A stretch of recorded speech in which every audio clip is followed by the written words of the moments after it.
In September 1940, a young Polish army officer named Witold Pilecki made a decision that stands as one of the most extraordinary acts of individual courage in the history of the Second World War.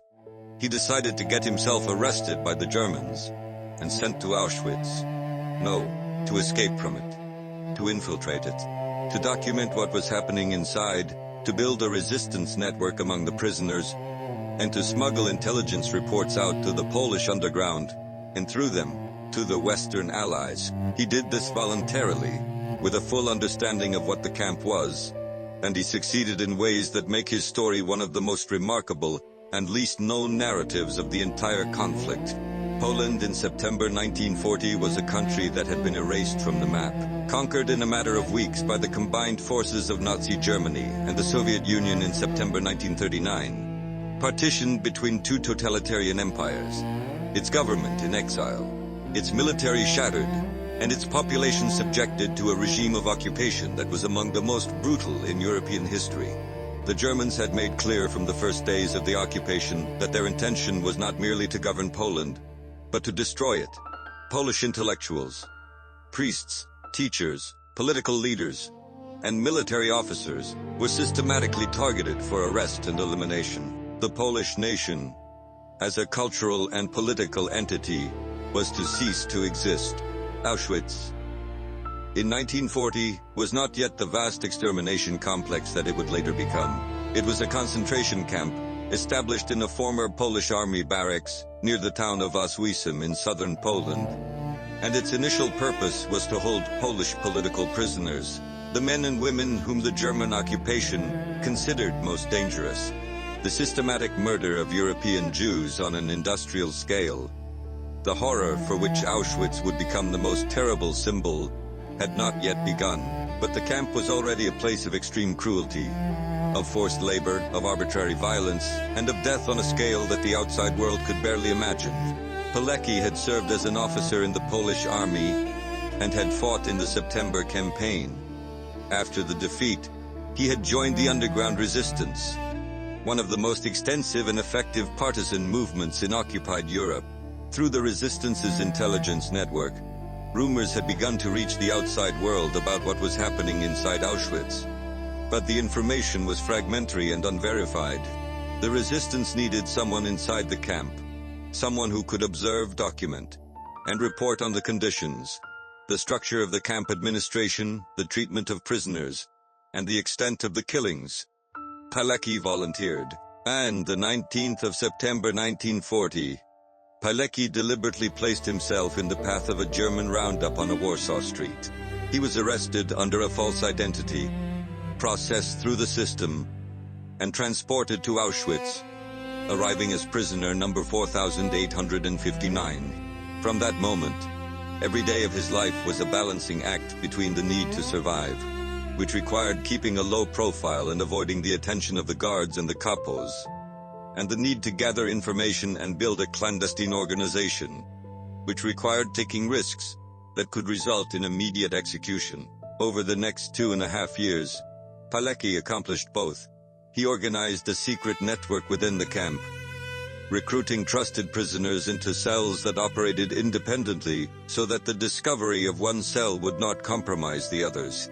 This network gathered intelligence on every aspect of camp operations, from the command structure and the identities of the guards to the methods of punishment, the rates of mortality, and the conditions in the various subcamps, and work details. The intelligence was compiled into reports that were smuggled out of the camp through a series of methods that were as ingenious as they were dangerous.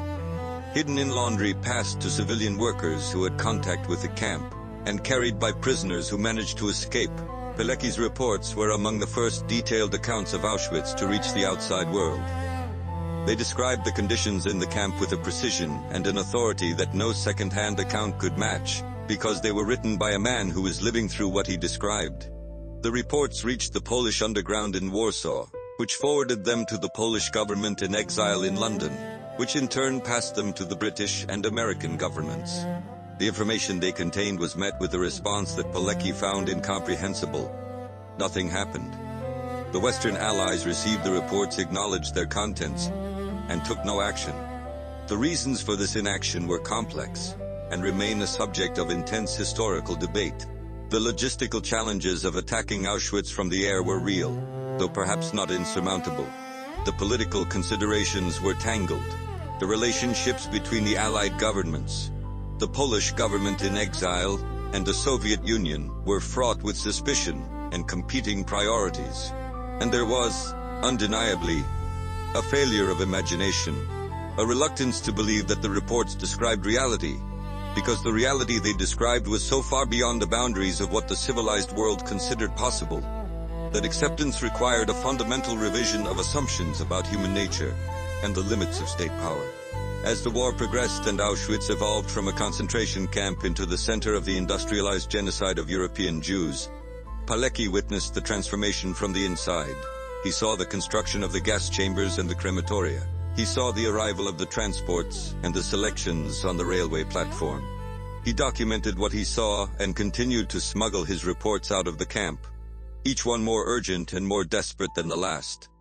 In April 1943, Pilecki escaped from Auschwitz. He had been moved to a work detail outside the main camp, and he took advantage of the opportunity to make his break, cutting through the wire and disappearing into the Polish countryside. He made his way back to Warsaw, where he rejoined the underground resistance and wrote a comprehensive report on his experiences, a document of extraordinary historical importance that detailed the structure and operations of the camp with the authority of a man who had lived within its walls for more than 2 years. Pilecki fought in the Warsaw Uprising of 1944, the doomed but heroic attempt by the Polish resistance to liberate the capital from German occupation before the advancing Soviet army arrived. The uprising failed, crushed by the Germans, while the Soviet forces, who had reached the eastern bank of the Vistula River, waited and watched. The political calculations behind the Soviet decision to withhold support from the uprising are a dark chapter in their own right, a betrayal that the Poles have never forgotten. After the war, Pilecki's story took its final and most bitter turn. Poland, liberated from German occupation, fell immediately under Soviet domination.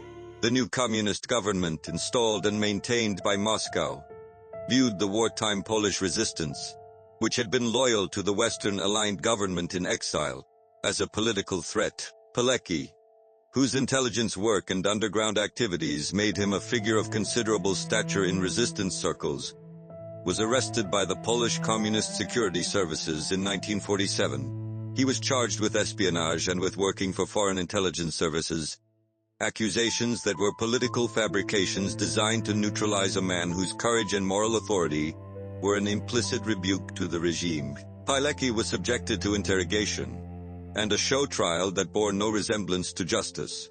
He was convicted and sentenced to death. On the 25th of May 1948, he was executed by a single gunshot to the back of the head in a Warsaw prison. He was 47 years old. His burial place remained unknown for decades. The story of Witold Pilecki was suppressed in communist Poland for more than 40 years. His name was erased from official histories. His reports were classified. His family was forbidden from speaking about him publicly. It was not until the fall of communism in 1989 that his story began to be recovered, and it was not until 2006 that he was posthumously awarded Poland's highest military decoration, the Order of the White Eagle. Pilecki's story is one of those narratives that demands superlatives but resists them.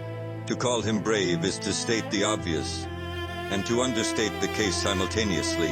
He walked voluntarily into a place that no sane person would enter, endured conditions that destroyed thousands of stronger men, built a clandestine organization under the noses of the most ruthless security apparatus in Europe, documented crimes that the world was not yet ready to believe, and then escaped to continue fighting. And then, having survived all of this, he was killed by the very country he had risked everything to serve, murdered by a regime that feared his moral authority more than it had ever feared the Germans. The world has been slow to recognize Witold Pilecki, and the reasons for this slowness are instructive. His story does not fit neatly into any of the established frameworks through which the Second World War is commonly understood. He was not a victim in the conventional sense, though he suffered terribly. He was not a liberator, though he fought for liberation. He was a volunteer, a man who chose his fate, and the agency that this implies complicates the narratives of helplessness and inevitability that often dominate discussions of the Holocaust. His story reminds us that even in the darkest circumstances, choice exists, and that the exercise of that choice, however constrained and however costly, is the essence of moral courage.